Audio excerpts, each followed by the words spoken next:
Ang sarap pala sa feeling, no? Kapag nasa punto ka na ng buhay, na kapag hindi ka inimbitahan, hindi ka na pumupunta.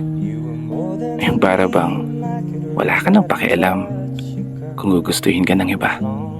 O kapag ayaw naman sa'yo, hindi mo na tinititigan sa mata. O kaya kapag di ka kinakausap, hindi ka na lang din nagsasalita.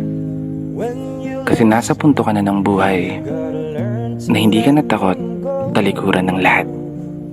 Bahala na ang ilang tunay na matitira. Tunay na kaibigan, tunay na kapamilya.